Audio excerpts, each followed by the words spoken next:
주일 예배 시작하겠습니다. 사도신경하식으로 시작하겠습니다. 전능하사 아버지의 말씀하며 그 아들 주 예수 그리스도를 불사오니 이는 성령으로 다하사 동정령 아래에게 나시고 중앙의 발사 십자가에 못 박혀 죽으시고 장사한 지 사흘 만에 중자 가운데서 달성하시며 한영사 전능하신 하나님께 계좌 계시다가 주로서 산자와 중자를 심판하는 것이라. 성령을 믿사오며 거룩한 분야와 성도가 서로 교통하는 것과 주를 사하여 주시는 것과 용기하시 사는 것과 영원히 사는 것을 믿사옵나이다.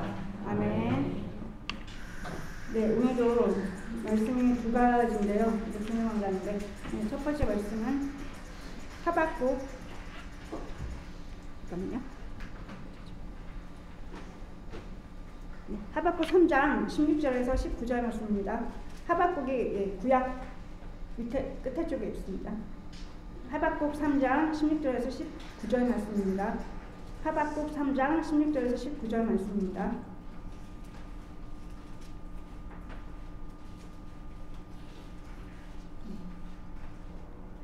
같이 읽었으면 좋겠습니다. 같이 읽겠습니다. 시작. 내가 주었으므로 내 창자가 흔들렸고 그 목소리로 말미암아 내 입술이 떨렸도다. 무리가 우리를 치러 올라오는 하늘날을 우리가 기다림으로 썩이는 것이 내 뼈에 들어왔으며 내 몸은 내 처소에서 떨리는도다. 비록 무화과 나무가 무성하지 못하며 포도나무에 열매가 없으며 감람나무에 소출이가 없으며 밭에 먹을 것이 없으며 무리에 양이 없으며 외양간에 소가 없을지라도 나는 여호와로 말미암아 즐거워하며 나의 구원의 하나님으로 말미암아 기뻐하리로다. 주 여호와는 나의 힘이시라. 나의 발을 사슴과 같게 하사 나의 높은 곳으로 가는게 하시리로다. 이 노래는 지휘하는 상을 위하여 내 시금에 맞춘 것입니다. 네. 두 번째는 데살로니가전서네요. 제가 읽을까요? 데살로니가전서 5장 6절 18절 말씀 잘 아시는 말씀인데요. 데살로니가전서 5장 16절에서 18절 말씀.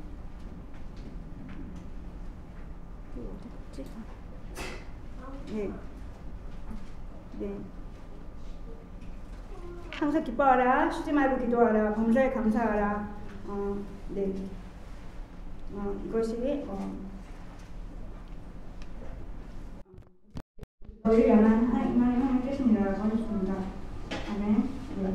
오늘 말씀은 저희 잘 아는 찬양 떠올랐던 것을 추천사를 준비하면서 예배를 인도를 준비하면서 저희가 잘 아는 17절 말씀, 18절 말씀 찬양이잖아요.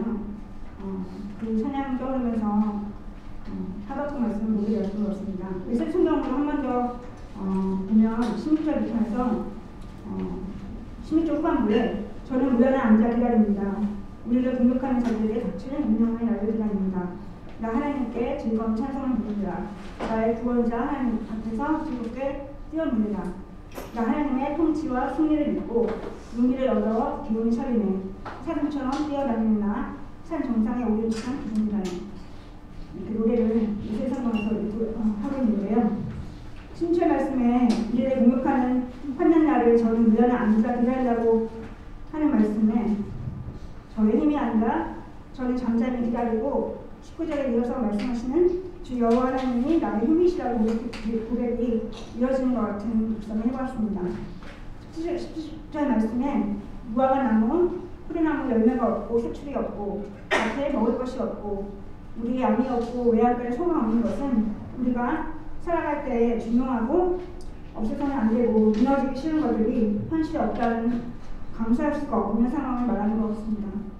데살로니가전서 아까 전에 읽었던 5장에 항상 기뻐하라, 쉬지 말고 기도하라, 범사에 감사하라 그 부분도 항상 범사라는 것이 기뻐하고 감사할 수 없는 상황에서도 기뻐하고 감사하는 말씀으로 묵상되었습니다. 최소한자 주일에 보통 감사하는 삶을 간증을 하거나 또는 일상의 감사함을 찬양으로 드렸던 것 같습니다.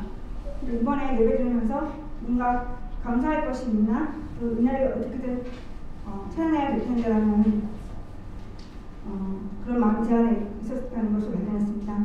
제 일상을 돌아봤을 때 요즘 엄마는 거의 밖에 못 나가시고 늘 배변 활동과 걸음에 사투를 벌이시고 아빠도 요양병 재활해서 집에 오실 날만 혼자 한꺼번에 일하시는데 가족들이 같이 있기 싫어해서 제가 대응할 방법도 모르겠고 동생들도 각자의 심리적이고 육체적인 연약함으로 힘들어하는 모습에 딱 방금 읽은 17절 말씀 같은 현실이라고 생각이 들었습니다. 근데 이러한 현실 속에서 뭐가 감사해야 할까, 뭐가 은혜일까 하는데 생각해보니까 작년에 제가 아빠 병원에서 계속 몇 달 동안 수시로 보내러 다니면서 간병을 해야 했었는데 올해는 다행히도 재활을 잘 하시고 병원에서 건강하게 잘 계시고 있다는 거, 또 엄마도 몇 년 전에 돌아가실 뻔하시다가 겨우 상하셔서 집에서 같이 이렇게 있을 수 있다는 점이 떠올렸습니다. 그 남동생도 집 처음으로 몇 달 전에 이제는 회사가 좋아졌고 사람들도 좋아졌다고 살 것 같다고.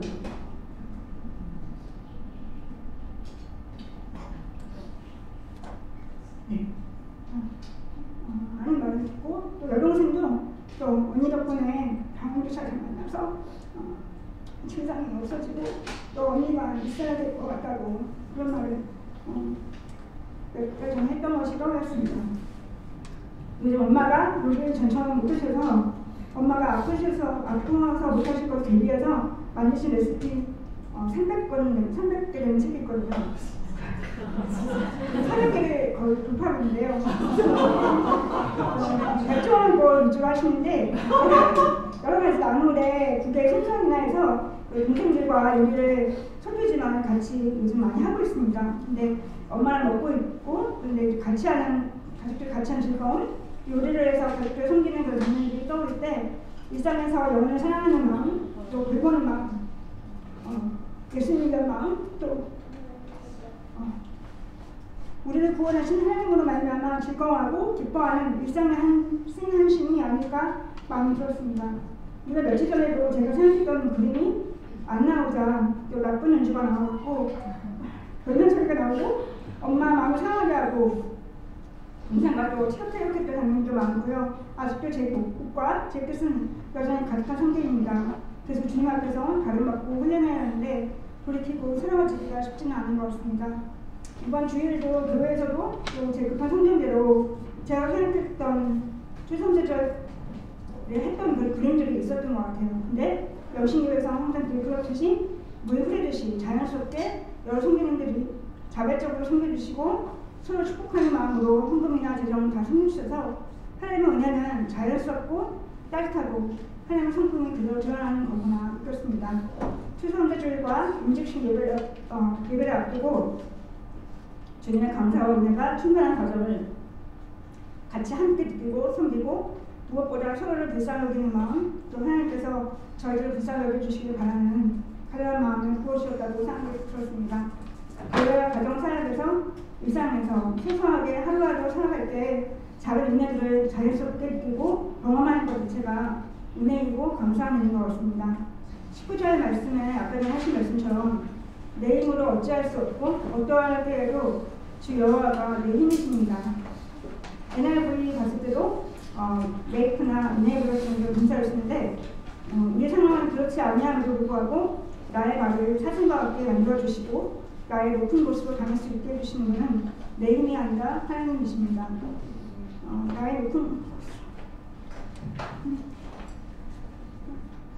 곳으로 다닐 수 있게 해주신다는 것은 우리 고난을 감당할 수 있게 해주신다고 생각이 되었습니다. 나의 상황이 어떠하든지 그 유일하신 하나님으로 말미암아 즐거워하고 기뻐하고 감사하는 우리 일상이 되기를 소망하고 싶습니다.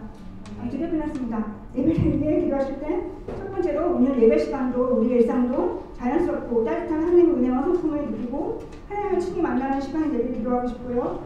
두 번째 기도할 것은 감사할 수 없고 기뻐할 수 없는 상황에도 불구하고 나의 높은 곳을 소망하게 하시고 다닐 수 있게 또 우리 고난들을 능히 감당하게 하시는 내 힘이신 구원의 하나님 한 분만으로 말미암아 즐거워하고 감사하고 기뻐하도록 같이 기도했으면 좋겠습니다. 같이 기도하시겠습니다.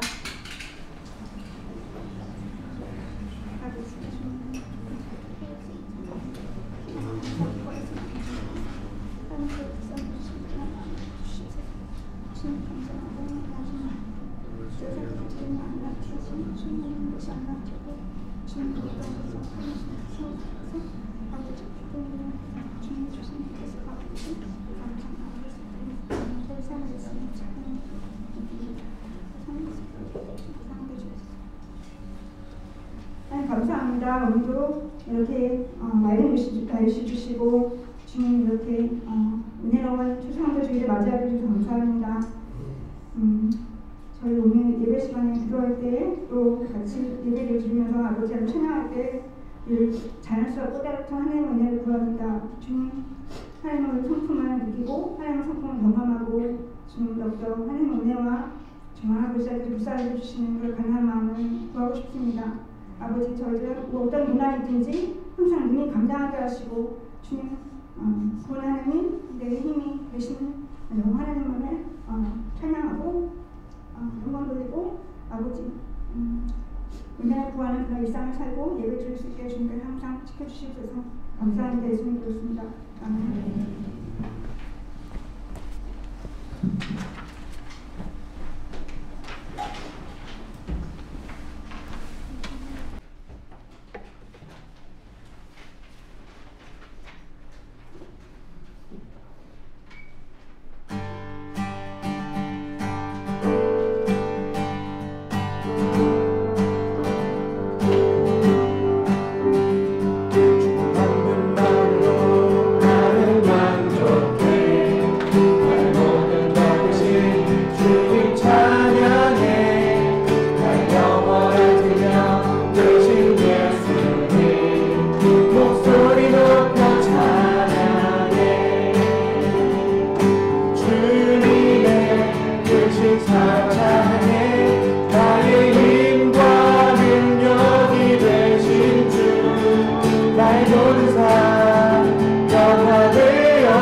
주 나의 방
소망이 되시는 주님, 주님 없이는 모든 것이 헛됩니다.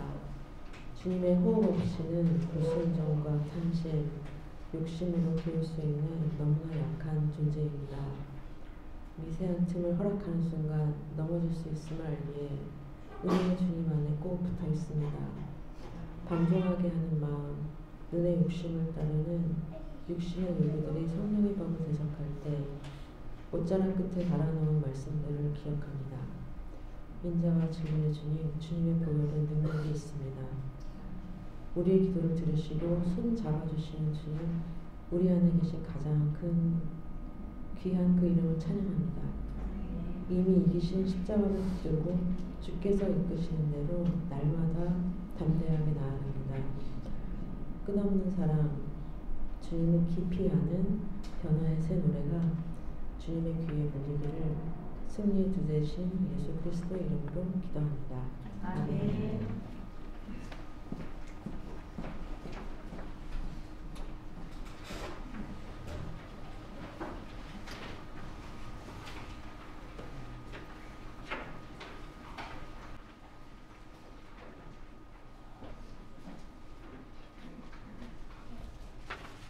네, 성경 말씀 창세기 39장 1절에서 2절입니다.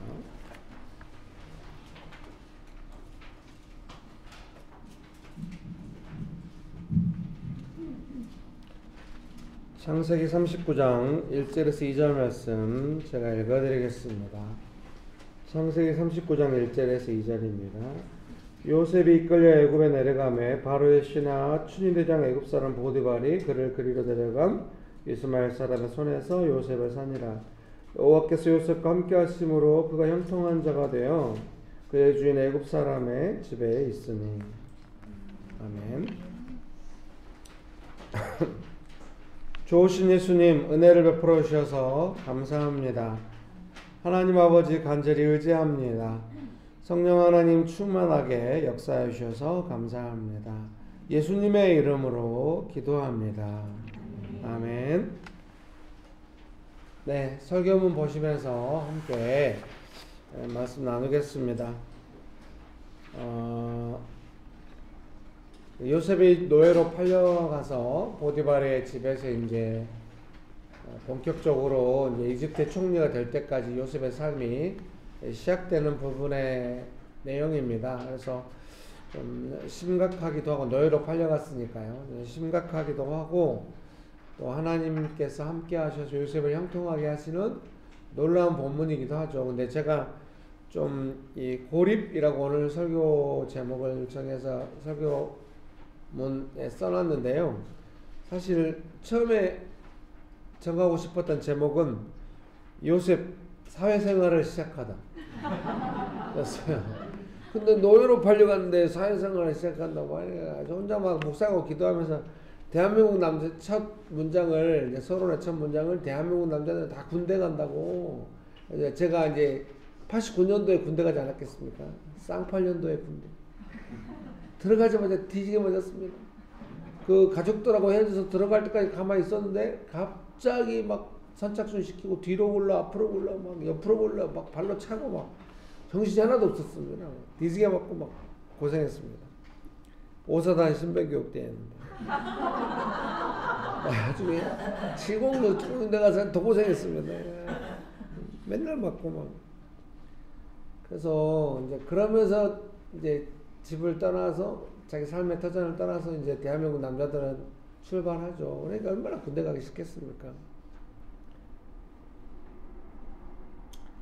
그래서 이제 그렇게 시작하면서 배우는 것이 있기 때문에 우리가 요새만큼 노예로 팔려가는 건 아니어도 누구든지 다 사회생활을 시작할 때는 어렵다. 의외로 오히려 많은 사람들 가운데 혼자 있는 그 고립이 더 무섭다. 이렇게 말씀드리고 싶어서 설교 제목을 고립이라고 했고, 부제로 한다면 요셉 사회생활을 시작하다. 아버지 집에서 괜찮았죠. 뭐 좋은 옷 입고 뭐 아버지 사랑 독차지하고 형들 잘못한 거 꼰지르고 팔려가지고 엄청 고생했는데, 이때가 뭐 10대 후반 이제 19살 20살부터 시작해서 대한민국 남자들이 군대 간 나이하고 비슷해요. 19, 20살 막 이때 20살 이때부터 해가지고 몇 년 동안. 설교문서는 읽어드리겠습니다. 보디발이 요셉을 샀지 않습니까? 보디발은 요셉이 이 일을 맡아 하는 것을 좋아했습니다. 그러나 나중에 요셉을 감옥에 보냅니다. 생각해보면 그가 좋아했던 것은 요셉이 아니라 자기에게 도움이 되었던 요셉이 받은 은혜였습니다. 아마도 사회에 나가서 만나는 사람들은 다 보들보가 같은 사람들일 것입니다. 고립은 그렇게 넓은 세상으로 나가서 보들보가 같은 사람들 사이에서 혼자 있는 것입니다. 이렇게 해봤습니다.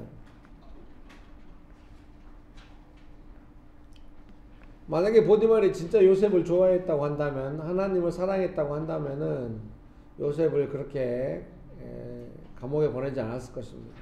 자기 부인 편을 든 거 아니겠습니까? 뭐 인간적으로 봐서 그럴 수 있다 치지만 자기 부인이 어떤 사람인지 보디발이 모를 리가 없고, 상황은 누가 봐도 석연치 않죠. 요셉이 어떤 사람인지 뻔히 아는데 그래도 불구하고 요셉을 감옥에 보냅니다. 그렇게 봤을 때 아마도 우리가 보통 군대 가서 남자들이 처음 느끼는 게 뭐냐면은, 뭔 일이 막 되기 전에는 막 시키고 뭔가 좀 잘하면 되게 좋아하고 막 시키고 이러거든요. 그러다가 뭔 일이 터지잖아요.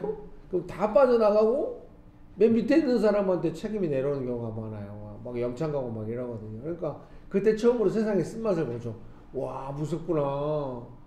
예, 그때 막 나 친한 척하고 했던 사람들이 다 나를 이렇게 하는구나 하는 것이 이제 우리의 삶의 출발처럼. 그래서 사랑하는 성도님 여러분의 삶에서 그런 일이 일어나거든, 내가 뭔가 특별한 일을 겪고 있거나 뭐 그런 것이 아니라 누구든지 세상에 나아가서 일을 겪을 때는 이제 그런 것으로부터 생활이 시작된다. 이렇게 말씀드리고 싶습니다. 그래서 그런 것들이 왜 허락되냐? 그 속에서 배우는 것이 있어요. 근데 이거는 사실 고립이라는 개념은 제 개인적인 개념은 아닙니다. 로버트 클린턴이라는 플러신 학대 교수가 지금은 은퇴한 것 같아요. 저희 젊은 날에는 그 사람 책이 되게 유행이었습니다. 영적 지도자 만들기라고요. The Making of a Leader라고. 로버트 클린턴이 그 The Making of a Leader라는 그 영적 지도자 만들기라는 책에서 이야기해준 개념입니다. 그 사람이 수많은 하나님 나라의 그 쓰임받는 사람들의 타임라인이라고 할까요? 그걸 다 조사를 한 거예요. 자료를. 그러면서 몇 가지 공통점이 나오는데 그 중에 하나가 이 고립입니다. 하나님께서 어떤 사람을 사용하실 때 반드시 그 사람의 삶이, 환경이 변화되면서 고립의 시간이 온다는 거죠. 고립이라고 하는 건 다양한 형태, 어떤 사람은 아파서 병으로 오기도 하고, 어떤 사람은 요셉처럼 이렇게 오기도 하고, 다양한 형태로 오지만 그 성격적인 내용은 비슷한 부분이 있다는 것입니다. 그리고 이제 그 사람이 그 책에서 말하는 거죠. 그 고립의 시간이 그러면 왜 하나님 허락하셨냐? 여러 사람들의 삶을 추적해 봤더니 몇 가지가 있다. 그 몇 가지가 오늘 설교의 소제목들입니다. 이러고 보면 제가 그 사람의 책을 다 베낀 것 같지만 그건 아닙니다. 제 삶에 적용하고 성경 읽으면서 여러 각도로 보면서 생각하지 않았겠습니까? 네. 설교문 1번 읽어드리겠습니다. 요셉이 고립되었다는 것은 어려서 아버지 집에서 관계 맺는 방식으로 함께 할 수 있는 사람은 아무도 없다는 것입니다. 한순간도 내 마음대로 할 수는 없습니다. 그래서 어떤 사람이 그 이전에 관계 맺는 방식으로 할 수 없다. 뭔가 옛날에는 이 정도 하면 관계가 이렇게 됐었는데 그렇게 안 된다. 그러면 그게 고립이 온 겁니다. 왜 옛날처럼 안 돼 하고 짜증내면서 막 벽에다 머리 들이받듯이 막 계속 시도하면은 자기만 아파요. 그러니까 벽에다 머리 들이받지 말고 뭔가 내가 변해야 되는 건가? 뭔가 배워야 되는 상황인가? 그렇게 가야 합니다. 이해되시죠? 저는 이런 일을 하도 많이 겪으니까 이제 자연스럽게 딱 느끼는 거죠. 뭐 분립하고 나서 새로운 분들과 함께 다시 이제 교회 생활을 하는데 새로 오신 분들하고 그 이전에 관계 맺는 방식으로 전혀 안 돼요. 그래서 제가 어떻게 했겠습니까? 저 자신이 변화돼서 하려고 계속 하나님의 배워야 될 걸 배우면서 하는 그것은 성장입니다. inner growth라고 제가 이제 그 설교문에 써놨는데요. 내면의 성장입니다. 그러니까 관계 맺는 방식의 변화라고 하는 것은 성장이에요.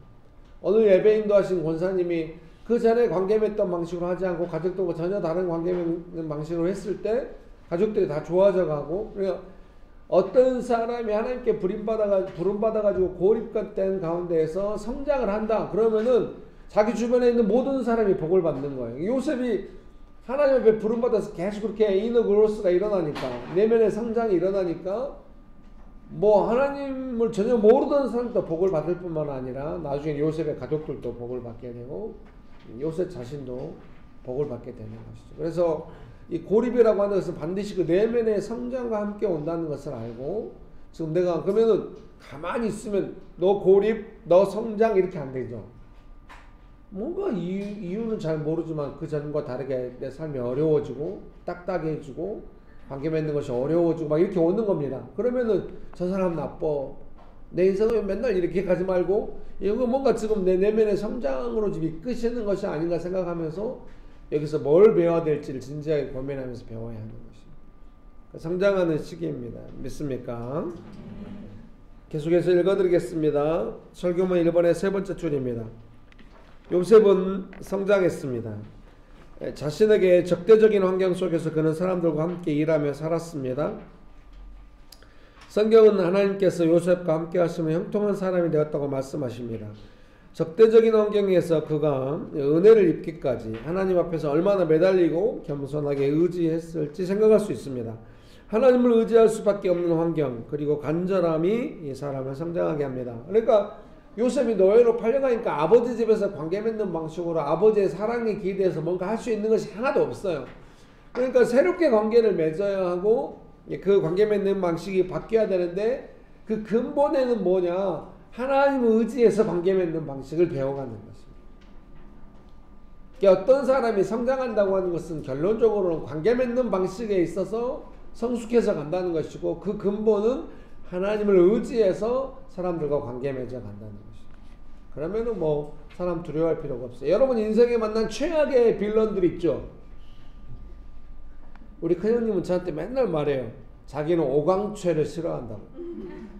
뭔가 하고 맨날 술 먹고 와서 앉혀놓고 자기 이야기 하거든요. 오씨, 강씨, 최씨를 싫어한다. 아니 제가 아니고요, 우리 큰형님이. 아유, 뭐 인생에 이제 오씨, 강씨, 최씨를 만나서 어려요. 여기 혹시 오씨, 강씨, 최씨가 있으면 죄송합니다. 저는 아니에요. 저는 그런 거는 너무 이상한 거라고 생각해요. 기본적으로 제 전공이 철학 아니겠습니까? 그런 거 아주 이상하다고 생각합니다. 형은 자기 어떤 경험에 안 맞으면은, 이게 왜 제가 우리 형님 이야기를 하냐? 여러분 안에 만났던 인생 최악의 빌런들은 끊임없이 여러분에게, 우리 형님이 아무 상관없는 다른 옷이 만날 때마다 그 상처를 떠올릴 거 아닙니까? 형님이 막 뭐라고 해요. 막 저도 군대 가서 이발하는데 그 사수가 이발 시켜주면서 곱슬머리에 한다고 너 성격 나쁘다고 하면서 막 뭐라고 하더라고요. 물론 제가 성격이 좋지는 않은데 곱슬머리하고 성격하고 뭔 상관? 도대체 뭔 상관? 그런 것이 은근히 우리 삶에 영향을 미치거든요. 그래서 요셉이 이제 노예로 팔려가니까 이제 그래서 하나님을 의지하면서 관계 맺는 방식을 배워가는 거죠. 여러분 안에 그런 욕구가 있거든요. 사람들하고 내가 이 정도 하고 이렇게 하면은 또 나를 좋아해주고 이런 관계를 맺을 것 같다. 그래서 나랑 그런 관계를 안 맺는 사람을 향해서 내 안에 판단이 들고 멀리하고 막 이 정도 수준으로 그래서는 안 돼요. 세상에 나가서는 그렇게 살아서는 안 돼요. 누구하고든지 어떤 식으로든지 하나님의 도움을 받아서 관계 맺을 수 있어야 돼요. 최악의 빌런이라 할지라도. 빌런한테 잘 보여라 이런 소리가 아니에요. 도저히 함께 할 수 없을 거예요. 그런데 그걸 내가 배우는 시간이에요. 아버지 집에서처럼 아버지의 사랑만 받으면 형들이 나를 미워하고 인사도 할 수 없는 관계가 돼도 괜찮다 이거 아니에요. 세상에 나가서 고립 가운데서 배울 때는 하나님 의지해서 배우는 겁니다. 여러분 믿습니까? 그래서 하나님 의지할 수밖에 없는 환경에 빠져서 관계 속에서 그걸 배워간다고 할 때 그럼 어떻게 그걸 배워가는가 제가 오늘 아침에 와서 몇 가지 써봤거든요. 혹시 관계를 맺거나 어떤 상황에서 어려울 때 하나님께 간절히 호소할 필요가 있습니다. 이게 어떤 사람의 성장의 출발은 호소로부터 있어요. 요셉이 아버지 집에 있을 때 그렇게 호소할 필요가 없어요. 아버지가 나서서 책임져 주는 게 있잖아요. 가정의 일은 아버지가 기본적으로 책임을 져줘요. 근데 노예로 팔려가서 보디발의 집에 있으니까 아무도 책임을 안 져줘요. 본인이 책임을 져야 돼. 그것이 고립이거든요. 얼마나 어렵겠습니까? 그래서 하나님께 간절하고 긴급하게 호소하는 것이 몸에 배어야 돼요. 그것이 몸에 배어야 돼요. 뭔가 내 뜻대로 안 되고 상황이 어려울 때 고립되어 있을 때 간절하고 긴급한 호소를 할 수 있는가, 그것이 중요한 훈련이에요. 호소를 하면은 하나님께서 도우시겠죠? 안 도우셨나 봐. 하나님이 도우실 수가 있어요. 간절하고 긴급하게 호소할 때. 사실은 우리가 워낙 간절하고 긴급하게 호소를 안 하고 내 방식대로 반응하다가 성기를 내서 그렇지 진짜 절실하게 매달리면 도우심이 분명히 있거든요. 도우심을 경험하고 나면은 간절하게 긴급하게 호소해서 하나님께서 이렇게 나를 도우셨다고 하는 그 과정을 알고 몸에 익히는 것이 아주 중요합니다. 여러분 그런 은혜가 가득하게 되시기를 주님의 이름으로 축복합니다. 그래서 교회 공동체로 같이 모이는 것이 그것 때문이에요. 목사님 이런 상황에 어떻게 호소해야겠습니까? 그렇게 오는 성도님은 없어요. 그냥 성길 나 있거나 좀 덜 성길 나 있거나 많이 성길 나 있거나 뭐 이런 정도로 와요. 조금 이제 오랫동안 훈련하면은 뭐 어떻게 하면 될 수가 있어요. 뭐 이제 이 정도로 물어보긴 하는데 대부분은 뭐 이제 그런 원망 안 한 것만 얼마나 옛날에 원망하고 이제 이러니까 너무 힘들었거든요. 근데 이제 그 정도로 오는데 그래서 옆에 이렇게 호소하고 하나님 의지하고 해봅시다. 그래서 대부분은 하나님께 호소하는 마음으로 가난한 마음으로 간절하게 나아가고 하나님의 도우심을 받게 되거든요. 그래서 명식교회 성도님들 안에 좀 훈련, 이런 때는 지금 하나님께 호소해서 뭔가 도움을 받아야 되는 때다. 이렇게 원망해서는 안 된다. 여러 가지 경고들이 있거든요. 그거를 몸에 익히는 것이 성장이에요. 하나님 의지에서 관계 맺는 법. 요셉은 어때요? 어떤 빌런이 나타나든지 하나님께 먼저 호소하기 시작했어요. 내면에. 하나님 도와달라고. 내가 이 사람과 어떻게 해야 되지? 옛날에는 막 만나기 싫은데 이상하게 그 사람하고 자꾸 부딪혀 꼬여가지고 결국은 내 연약함이 폭발하고 그 사람이 나한테 뭔가 징계하고 막 이런 식으로 일이 되는 걸 많이 경험했어요. 여러분 세상에 나가서 왜 세상이 무서운 줄 압니까? 고립이 왜 힘든 줄 아십니까?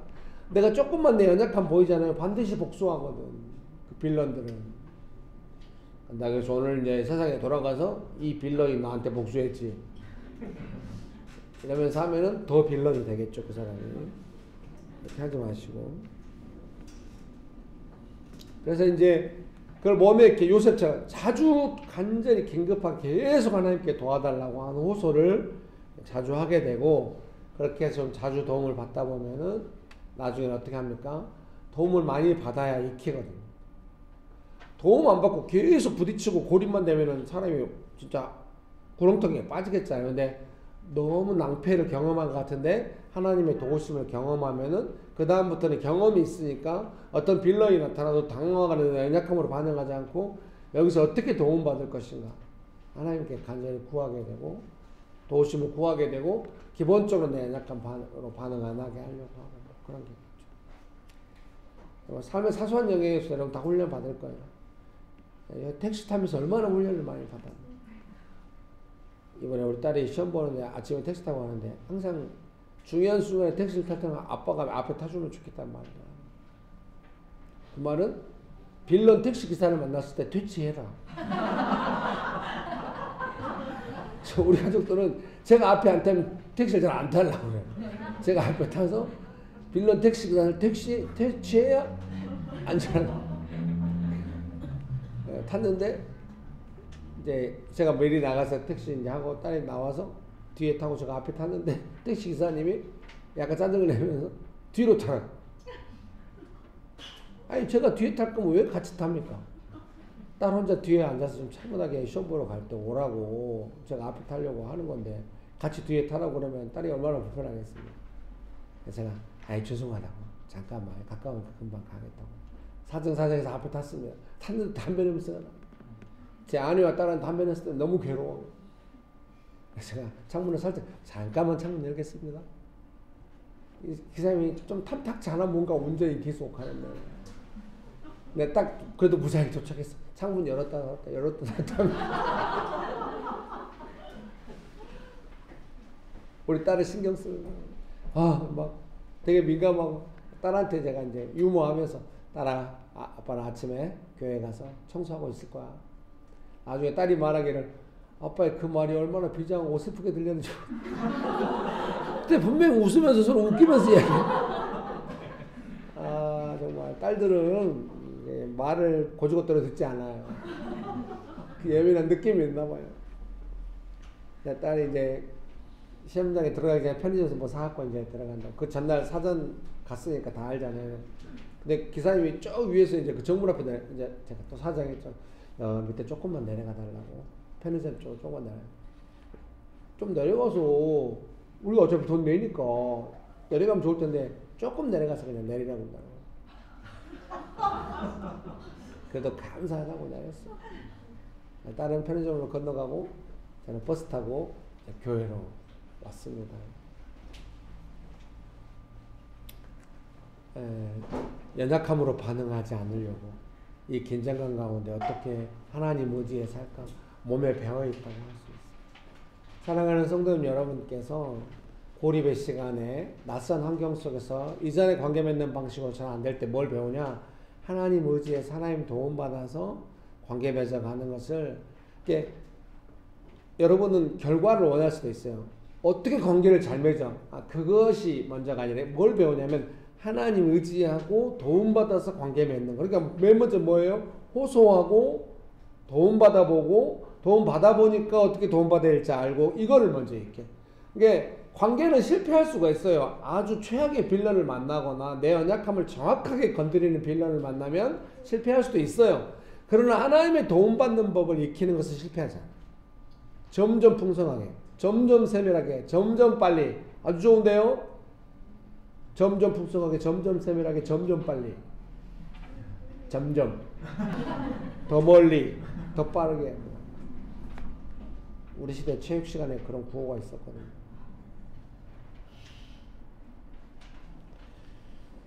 오늘 추수감사주일 설교는 망했다. 뭐 반응이 엉망이야. 축복합니다. 네. 설교문 2번입니다. 인도하심. 가정에서는 요셉이 잘 못해도 아버지가 최종적인 책임을 지고 보호해 주었습니다. 그러나 사회는 전적으로 자기 책임하에 모든 상황에 임해야 합니다. 조금이라도 예상에서 벗어난 행동을 하면 바로 주변 환경은 적대적으로 됩니다. 여러분, 여러분이 이제 알잖아요. 아주 좋은 관계를 맺고 있는 사람은 상관없어요. 뭐 쏘쏘한 관계였는데 뭔가 내가 그 사람 입장에 잘 안 맞게 조금 행동한 것 같아, 느낌에. 그래서 관계에 약간의 긴장이 생겨서 그런 느낌 아시죠? 그때 본인이 어떻게 반응한지도 알아요? 뭉개고 있을 거예요. 그리고 상황이 더 악화돼도 계속 뭉개고 있을 거예요. 점점 방어를 격렬하게 하면서. 예, 맞다고 하네요. 그래서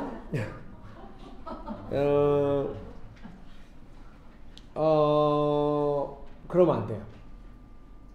아니, 내가 아무리 잘해도 하나님의 도우심을 받아도 적대적으로 될 수밖에 없는 상황이 있을 수 있어요. 예수님 십자가 지듯이 우리도 예수님 믿고 따라가고 십자가를 지고 예수님 따라가기 때문에 그럴 때가 있을 수 있어요. 근데 웬만한 것들은 그렇게 뭉개고 있어서는 안 돼요. 그럼 나서서 막 해결하는 말이 더 복잡하고 내 스타일이 아니다. 아마 이러실 수 있어요. 제가 볼 때 우리 교회 성도님들은 대부분 다 그런 장점을 갖고 있어요. 세밀하고 전혀 아무도 모르게 뭉갤 수 있는 장점을. 누구도 이것이 뭉개는지 잘 모르지만 결코 뭔가 타협하지 않는 세밀한 명확한 어떤 그런 장점들이 있어요. 제가 겪어볼 때. 그래서 어떤 일이 딱 우리 상황에 어려움이 터지면은 김길 목사가 나서서 뭐라도 하지 않으면 아무 일도 안 일어나. 모두가 다 조용히 있다가 점점 뭉개는 쪽으로. 죄송합니다.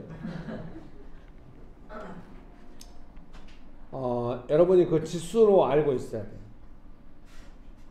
내가 지금 이 상황을 옛날 같으면 이것 좀 모른 척하고 나 방어하고 그 사람이 진짜 잘못하면 딱 꼬투리 잡고 드러나게 만들고 막 괴로워하고 막 이러면서 막 관계가 어려워지고 막 이렇게 가지만 그 부분에서 인도함을 받아야 하는 것이 고립의 시간에 배워야 할 거예요.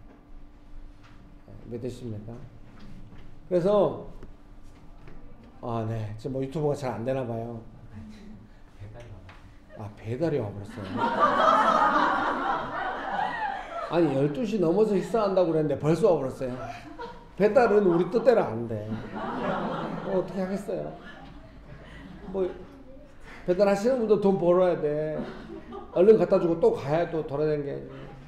그러니까 여러분 나가서 먹어요. 미안합니다. 이때 이 말할 건 아닌 것 같아요. 미안합니다.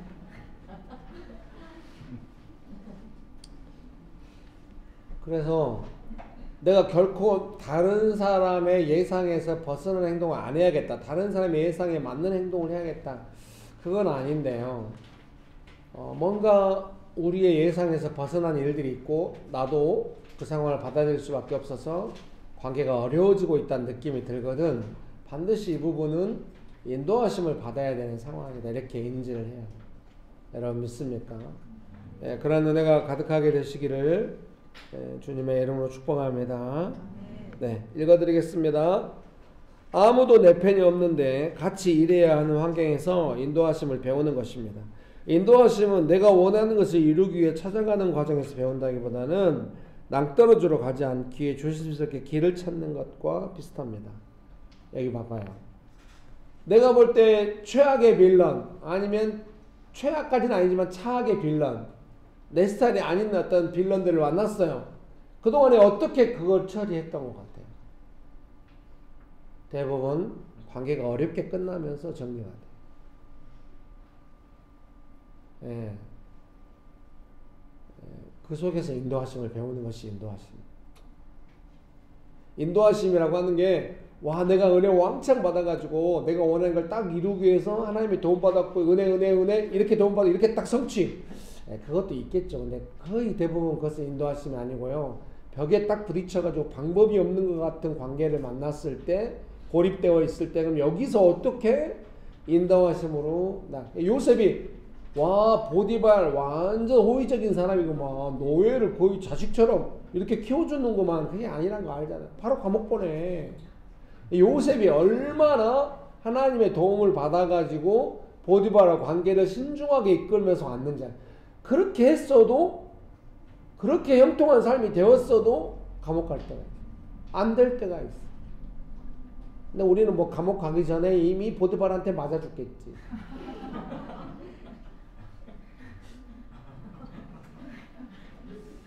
이 서늘한 느낌은 뭔가? 설교하다 맞아 죽는 거 아니야? 스데반 집사님처럼 되는 거 아닌가? 여러분 축복합니다.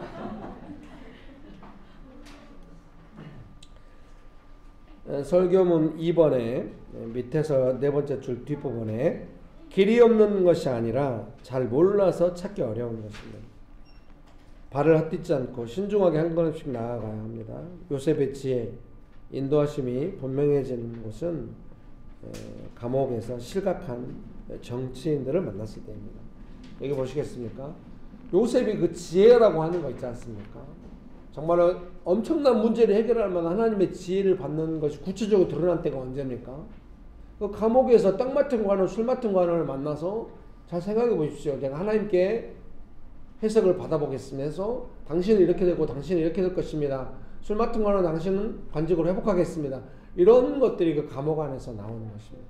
인도하심을 받는다고 하는 것은 제가 아침에 얘기해서 몇 가지 적어놨거든요. 첫 번째는 나의 뜻이 아니에요. 그러니까 관계 맺고 그 길이 없는 관계 속에서 내 뜻대로 하잖아요. 지혜가 안 와요. 지혜라는 게 뭡니까? 하늘로부터 오는 지혜이기 때문에 지혜에 눈도 못 떠요. 지혜 받는 말이 뭔지 아세요? 내 뜻이에요. 하늘의 뜻에 받는 말이 내 뜻이니까. 내 뜻대로 하면 하나님의 뜻을 분별하기 어려워요. 그래서 좀 어려운 상황을 만나서 고립된 관계 속에 있다 하더라도 이전에 내 뜻대로 이게 왜 관계가 어렵고 분명히 안 좋은 줄 아는데도 뭉개고 있겠습니까? 내 뜻대로 해온 것들을 어떻게 해야 할지 모르기 때문에 내 뜻을 내가 다루지 않았기 때문에 그래서 내 뜻대로 관계에 맺어온 그것에 있어서 인도하심을 받으려면 내 뜻을 다루어야 돼. 그냥 제일 중요한 거는 사람과 관계 맺는 방식 속 고립된 상황 속에서 내 뜻의 반응을 살펴보는 거예요. 요셉이 얼마나 많은 시간 동안 자기가 형들한테 했던 거, 형들이 자기한테 했던 거, 그 메시지들이 뭐였나? 자기가 살려달라고 하는데 끝까지 자기를 죽이려다 팔려는 형들의 그 원망 이런 것들이 살벌함이 뭐였나? 보디발의 집에 가서도 보디발이 지금 나한테 왜 이러는가? 어떻게 하냐? 얼마나 자기가 조금만 잘못하면 죽을 수도 있으니까 얼마나 그 관계 통찰을 했겠습니까? 자기가 여기서 어떻게 해야 될지 내 뜻대로 하나님의 도우심이 많이 필요하고 그렇게 되는 것입니다. 여러분 믿습니까? 자기 뜻에 대한 성찰을 돌아봐요. 그렇게 하기 원하십니까? 그러니까 꼭 안 좋은 관계에 대해서만 자기 뜻에 대한 성찰도 필요하지만 좋은 관계도 자기 뜻에 대한 성찰이 필요해요. 저희 교회 성도들은 제가 여러 번 말했거든요. 새로 오신 분들이나 서로 막 갑자기 친해지는 사람들이 있어요. 나중에 문제 안 되게 잘 신경 써보시라고 근데 신경 안 써요. 왜 우리 좋은 거 간섭하냐는 식으로 막 눈치 주고 요즘은 덜 그래. 제가 하도 이걸 귀에 편하도록 말하니까 관계 안에서 하나님의 인도하심을 따라 통찰하는 것이 잘 안 돼요. 그러니까 어떤 사람이 하나님께 지혜를 받았다. 관계 통찰이 된다. 이게 장차 어떻게 될 것인가. 이게 어려운 나는 어떻게 해갈 것인가. 이게 관계를 향한 그 어려운 관계를 향한 자기 뜻에 대해서 하나님 앞에서 계속 점검하고 기도하고 은혜를 구하고 그런 시간이 필요합니다. 믿습니까? 그런 은혜가 가득하게 되시기를 주님의 이름으로 축복합니다. 그렇게 하다 보면 하나님의 인도하심이라고 하는 게 저 사람 오잖아요. 너한테 이렇게 할 거야. 그럼 네가 이렇게 해가지고 이렇게 피하고 나중에 한 방 먹이고 그 사람 물러가고 네가 높아질 거야. 이런 인도하심 어려워요. 대부분의 인도하심 주님 너무 어렵고 저는 연약함이 드러날 것 같고 이 사람 때문에 너무 괴롭습니다. 도와주세요.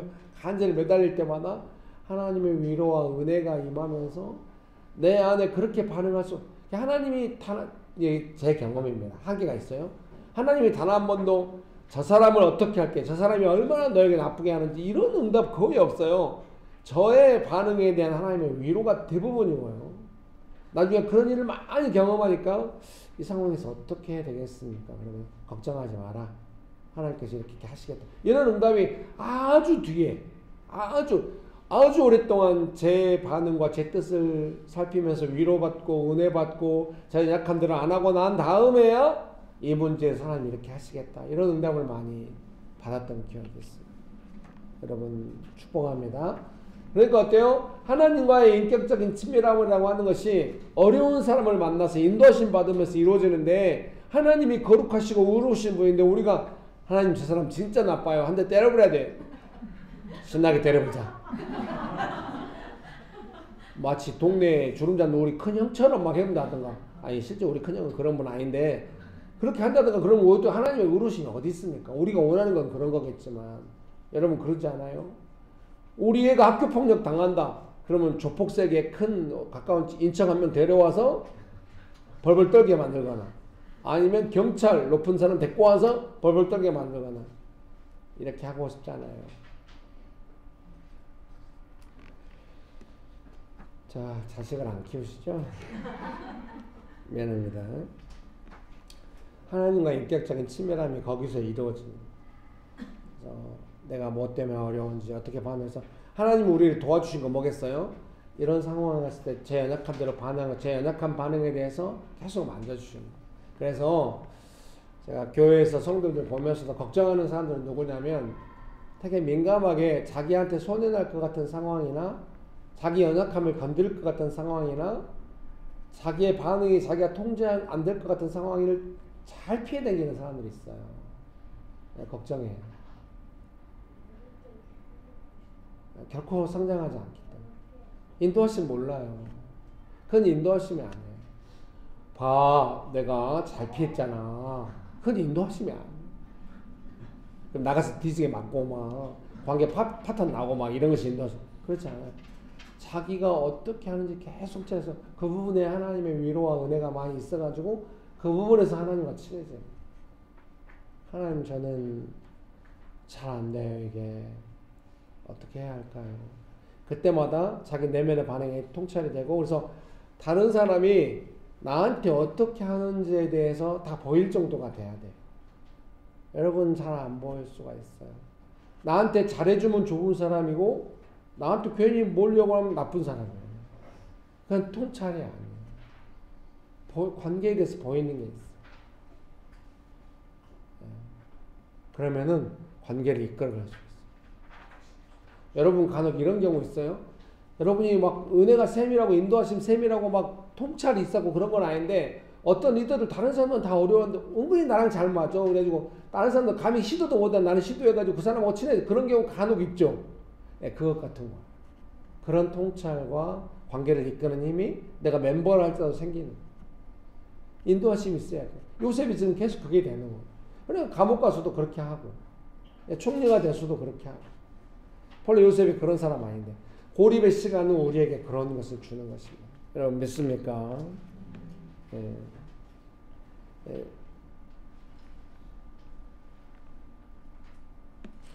여기다 제가 마지막에 이렇게 이거 안 적어도 될 것 같은데 생각나서 적어놓으려고. 원하는 것을 말하지 않고 이루기 위해서 조종하는 거, 그건 안 된다고 여기다 적어놨네. 그건 인도하심 아니야. 원하는 것을 말하지 않고 내가 원하는 게 있어요. 근데 그걸 절대 말하지 않아. 근데 그것을 내가 원하는 것을 이루기 위해서 환경이나 사람을 조종하는 거, 그건 안 돼. 그래서 인도하시면 정반대에 있는 거예요.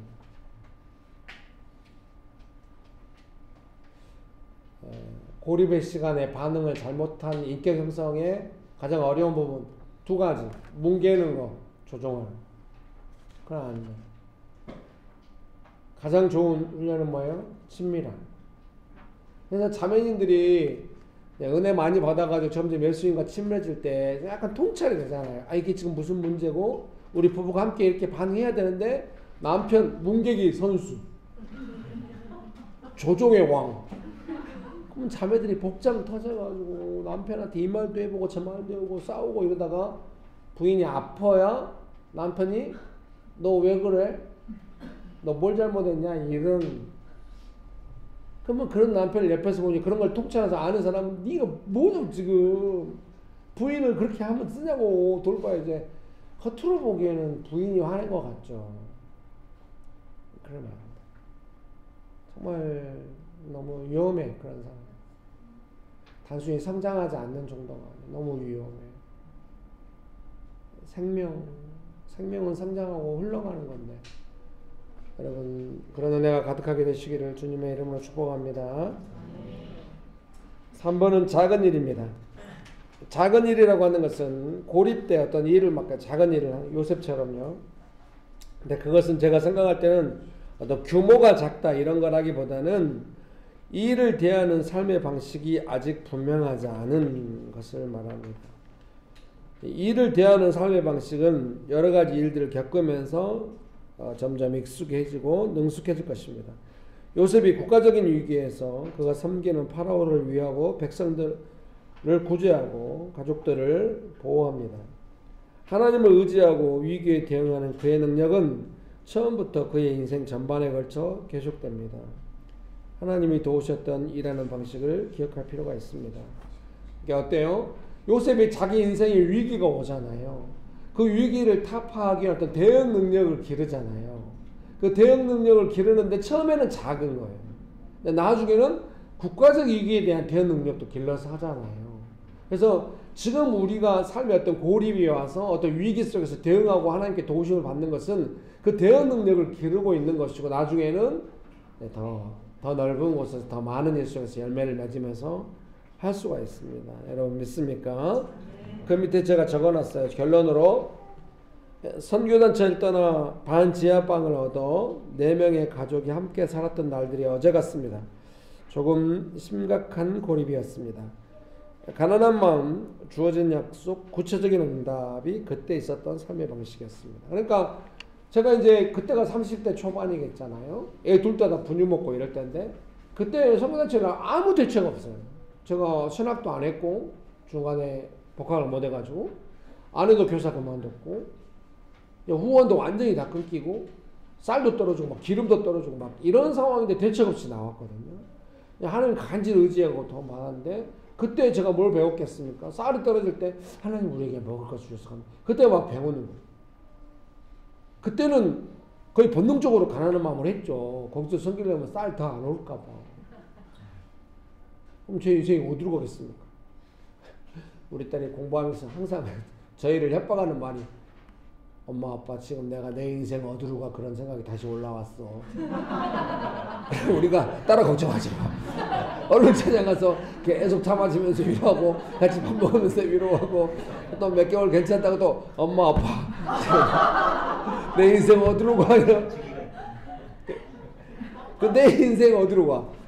저는 속으로 즐거웠어요. 그게 좋아. 내 인생 어디로 가 계속 생각하고 아우 어려운 삶은 뭐예요? 내 인생 어디로 가라는 생각을 안 해. 내 인생 어디로 가해서 고민하는 거는 하나님 앞에서 뭔가 계속 그 목마름이 있는 거예요. 제가 얼마나 제 인생 어디로 가야 돼서 많이 괴로웠겠어요. 그때 내 인생 어디로 가냐 어떻게 될 건가. 더욱더 간절히 하나님께 매달리니까 마음이 가난해지고 그런 것들이 계속 반복되니까 제가 지금 여러분께 계속 귀에서 피나도록 가르치는 게 뭡니까? 마음을 가난하게 하라고. 가난한 마음으로 매달린 것보다 그것은 제가 몇십 년 동안 한 게 그걸 언제 했어요? 30대 초반 그때 철저한 고립성에서 하나님께 간절히 매달리면 진짜 사막에서 강물이 흐르는구나 이런 걸 배운 거죠. 그리고 늘 여러분께 막 길가에 제가 집에 있으면 아내가 제가 너무 위축되면 나갔다 오라 나가서 사냥하고 기도하고 얼굴이 좀 펴서 오나 봐요. 나갔다 오라. 저는 왜 자꾸 나갔다 오라고 하는지 몰랐어요. 자꾸 나갔다 왔어요. 나중에 말하더라고요. 당신 그냥 갔다 오면 얼굴이 좀 좋아져서 오니까 나갔다 오라. 막 이렇게 아내들 견디기 힘들게 제 얼굴이 막 이렇게 집에서 막 제가 집에 있으면 그 자리에 그대로 누워가지고 아무것도 안 하고 이렇게 머리 막 이렇게 해가지고 옷에다 코 풀고 막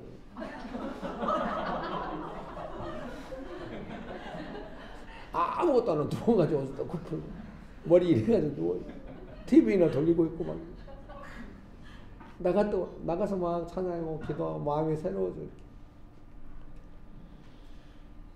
근데 막 약속들이 주어지고 쌀 떨어지니까 쌀이 오고 강이 막 불러주고 나 왜 부르냐고 그냥 부른다. 5만 원 받으면 3만 원 저축하고 이래가지고 2년 만에 이제 조그만 빌라를 하나 사지 않았겠습니까? 그때 배운 삶의 방식. 고립에는 이런 걸 배우는 것들이 있다. 여러분 조금만 지나면 뭘 배웠는지 배운 걸 어떻게 중요해 다 아시게 될 거예요. 지금 한참 제 설교가 낯설지 않죠? 물론 이제 계속 반복했기 때문에 그러나 그 의미와 뉘앙스에 대해서 깊이 동의하시는 것 같은데 왜? 여러분도 그걸 배우고 있다는 걸 알고 있기 때문에. 솔직히 말해서 고립된 시간에 이런 거라도 안 배우면 그 시간을 어떻게 보내겠습니까? 설교 말미에 할 말은 아닌 것 같은데 여러분 축복합니다. 자 같이 찬양 한번 하고 동옥 간사님 나오셔서 같이 찬양 한번 하고 주님 한 분만으로 나는 만족해.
여러분 배울 것을 배우기 원하십니까? 배우기 원하십니까? 주님, 제 이 어려움 속에서 하나님께 도와달라고 호소합니다. 저를 도와주시고 이 어려움을 통하여 배우게 하여 주옵소서. 여러분 계속 고립 아니에요. 고립 이후에는 그 성장된 사람은 더 넓어진, 정말 그 나의 인격이 넓어진 것만큼 더 넓어진 어떤 것들이 주어질 거예요. 믿습니까? 하나님 결코 우리를 고생만 시키는 하나님이 아니십니다. 넓어질 때마다, 잘 반응할 때마다 다음 하나님이 예비하신 좋은 것도 우리의 삶에 올 줄 믿습니다. 믿으십니까? 주님, 저를 도와주옵소서. 저는 하나님만을 의지합니다. 배우기 원합니다. 간절히 호소하십시오. 기도하시겠습니다. 주님의 크신 사랑 찬양해. 나의 힘과 능력이 되신 주, 나의 모든 삶 영화되었네. 크신 주의 사랑 찬양해. 주님의 크신 사랑 찬양해. 나의 힘과 능력이 되신 주, 나의 모든 삶 영화되었네. 크신 주의 사랑 찬양해. 주님의 크신 사랑 찬양해. 나의 힘과 능력이 되신 주, 나의 모든 삶 영화되었네. 크신 주의 사랑 찬양해. 주님의 크신 사랑 찬양해. 나의 힘과 능력이 되신 주, 나의 모든 삶 영화되었네. 크신 주의 사랑 찬양해.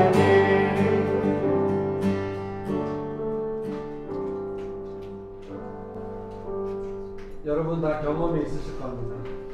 내가 어렵고 힘들 때 호소할 때 하나님이 세밀하게, 간혹 여러분이 그때 그것이 하나님이 도우시느냐 생각할지 몰라도 다시 어려우면 여러분 도움을 호소하고 있을 것이고 강약의 차 있을 수 있지만 다시 도움을 받을 것입니다. 믿으십니까? 이 시간에 다시 한번 기도하실 때는 하나님 저를 도와주셨습니다. 저는 이 시간에 하나님의 도움을 받고 하나님과 함께 이 시간을 지나가기 원합니다. 이 시간은 내가 어려운 시간이 하나님 친밀하게 지나게 오는 시간입니다. 저는 하나님과 함께 이 시간을 지나가기 원합니다. 그렇게 기도하기 원하십니까? 지금 하나님과 친밀해지고 있는 시간을 믿으십니까? 이 시간 아니었으면 이렇게 친해지지 않았을 겁니다. 하나님과 친밀해지는 시간인 걸 고백하시면 주여 감사합니다. 기도하시겠습니다. 할리아바라바라바라 힐리바라바라바라바라 우리오바라바라바라 힐리아리바라 나의 힘과 능력이 되신 주 나의 모든 삶 영화의 영광 되신 주의 사랑을 찬양해 주님의 되신 사랑 찬양해 나의 힘과 능력이 되신 주 나의 모든 삶 영화의 영광 되신 주의 사랑을 찬양해 주님의 되신 사랑 찬양해 나의 힘과 능력이 되신 주 나의 모든 삶 영화의 영광 되신 주의 사랑 찬양해 주님의 되신 사랑 찬양해 나의 힘과 능력이 되신 여러분 기도하십시오. 영화의 영광 되신 주의 사랑 찬양해 주님의 되신 사랑 찬양해 나의 힘과 능력이 되신 주 나의 모든 삶 영화의 영광 되신 주의 사랑 찬양해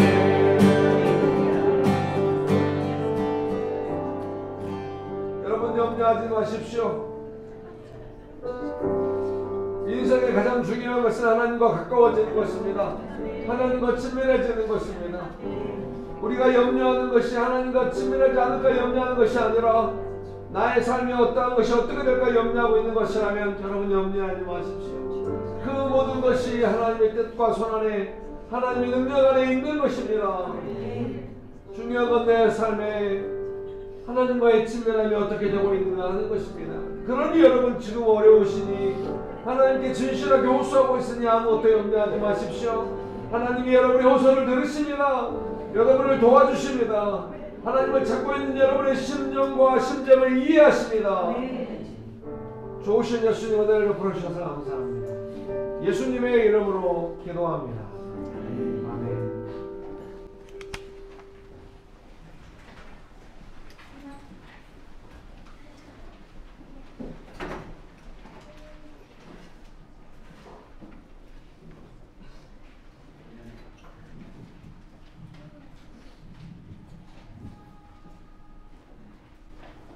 기도드리겠습니다. 사랑이 많고 좋으신 주님, 저는 목소리 두나오니 성령 하나님께서 친히 임하여 주셔서 기도해야 할 바를 가르쳐 주시고 하나님께서 기뻐 받으시는 기도를 드릴 수 있게 도와주시옵소서. 저희들이 추수 감사절을 맞이하였습니다. 범사에 감사하라 말씀하셨사오나 저희가 범사에 감사하지 못했음을 회개합니다. 하나님께 주시는 은혜와 그 사랑을 너무나 당연한 것으로 여기고 우리 대한민국이 힘든 시기가 있었었는데 하나님이 보호하사 우리나라 만세라고 할 수 있는 이 시기까지 올 수 있었던 것이 모두 하나님의 은혜이는데 그 하나님의 은혜에 감사하기보다는 더 나은 것을 구하고 헛된 것들에 더 마음을 빼앗기는 우리의 모습을 회개합니다. 주님 용서하여 주시옵소서. 오늘 또 특별히 하나님의 은혜로 하나님께 세우신 귀한 임직자들을 임명합니다. 하나님께서 세우셨사오니 하나님께서 함께 하시고 오늘 말씀해 주신 것과 같이 하나님께서 인도하여 주시사 능히 각 직분에 합당한 일을 잘 감당하게 도와주실 줄 믿습니다. 꼭 임직자뿐만이 아니오라 저희들 한 명 한 명이 다 주님의 자녀요 제자요 양이오니 저희들 각자에게 하나님께서 바라시는 뜻이 이루어지기 원합니다. 주님 도와주시옵소서. 또 이제 얼마 남지 않은 2025년을 마무리해가는 가운데 있었는데 특별히 크리스마스를 놓고 저희들이 함께 기도하기 원합니다. 쉬어서 기분 좋은 날 뭐 맛있는 것을 먹어서 기분 좋은 날이 아니라 정말 예수님께서 우리의 유일한 정답 되시고 우리의 유일한 소망 되시는 예수님께서 오심으로 저희들이 기뻐하고 감사할 수 있는 크리스마스가 되게 하여 주시옵고, 그 크리스마스를 기대하며 저희들이 기도로 준비할 수 있게 도와주시옵소서. 또 이제 날씨가 많이 추워지고 있는 가운데 있었는데 성도들 한 분 한 분 주님께서 지켜보호하여 주시고 영육간에 강건하게 하사, 병이 있다면 여호와를 아파의 은혜로, 또 필요한 것이 있다면 여호와 일의 은혜로 하나님께서 예비하셨음을 고백합니다. 주님 도와주시옵소서. 기도하지 아니한 것들도 성령 하나님께서 친히 때를 따라 가장 좋은 때에 가장 좋은 것으로 허락하시고 인도하실 줄 믿으며 예수님의 이름으로 기도드립니다.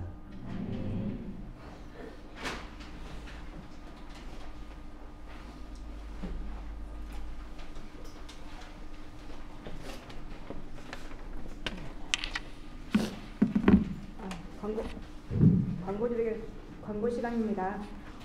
예배 시간 안내입니다. 주일 예배는 오전 11시에 드립니다.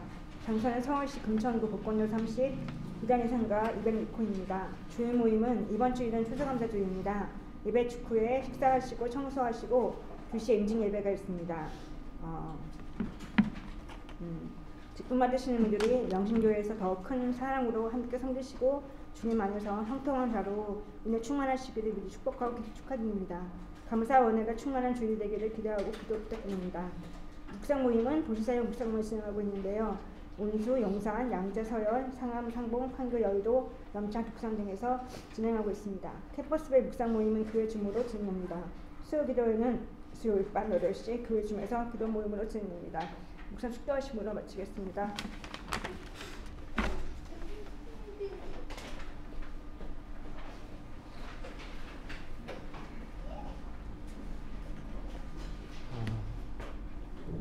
오늘 임승예식 때 오시는 김웅 목사님, 강사로는 이제 회계 담당 권사님께서 준비하셨는데요.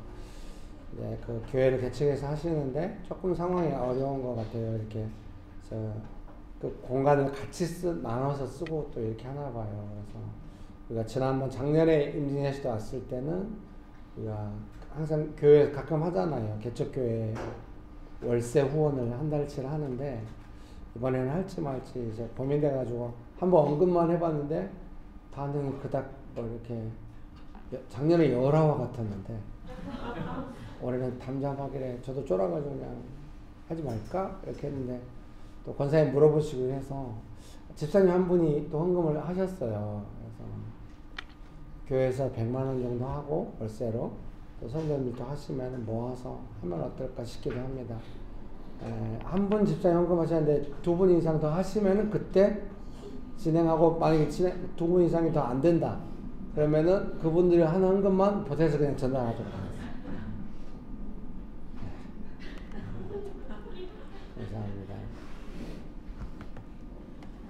함께 기도하시고 이거를 마치도록 하겠습니다.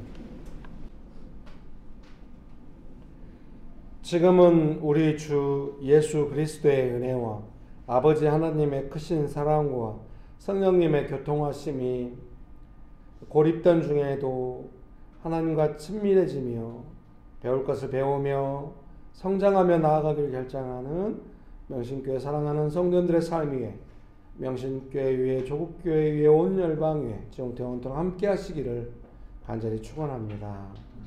아멘.